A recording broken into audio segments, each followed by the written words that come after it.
ñu ngi sàkku ci ngeen wéy di abonné ci chaîne bi di ko partagé te di bës j'aime bi waaw muy gën a yaatu ndax mbokki taal bi yëpp mën cee jëriñu. ñu ngi sàkku ci ngeen wéy di abonné ci chaîne bi di ko partagé te di bës j'aime bi waaw muy gën a yaatu ndax mbokki taal bi yëpp mën cee jëriñu.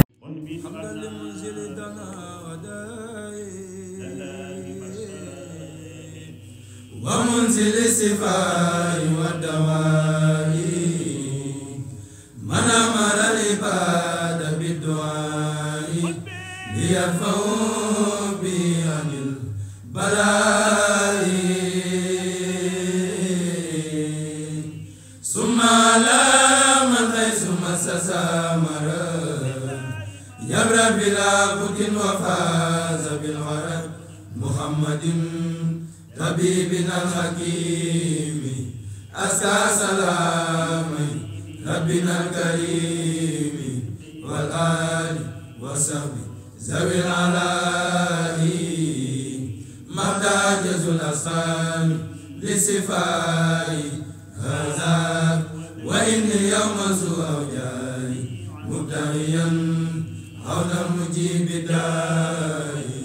واسكي الإمام من الدرر قد مسني حتى راني مقتدر يا ربنا يا ربنا يا ربنا يا ربنا يا ربنا فاغفر لنا بجاه خير العالمين الأكرمين ثم بيمن رمضان العظيم بجاه خير العالمين الأكرمين ثم بيمن رمضان العظيم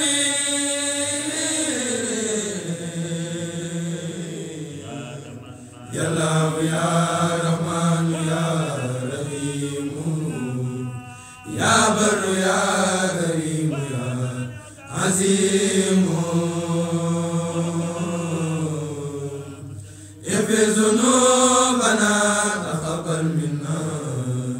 واحمي إيمانا وتجاوز عنا وانزل يا ربنا خير النعم مكان ما نخاف من شر النعم وهب لنا الآداب والمزايا وكفنا الآفات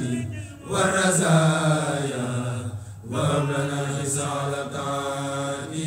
وكفنا الكسل في الأوقات يا بر يا لطيف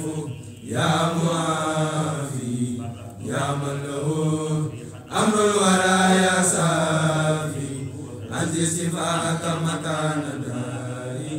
ولا تعاملنا بالابتلاء. ñu ngi sàkku ci ngeen wéy di abonné ci chaîne bi di ko partagé te di bës j'aime bi waaw muy gën a yaatu ndax mbokki taal bi yëpp mën cee jëriñu. ñu ngi sàkku ci ngeen wéy di abonné ci chaîne bi di ko partagé te di bës j'aime bi waaw muy gën a yaatu ndax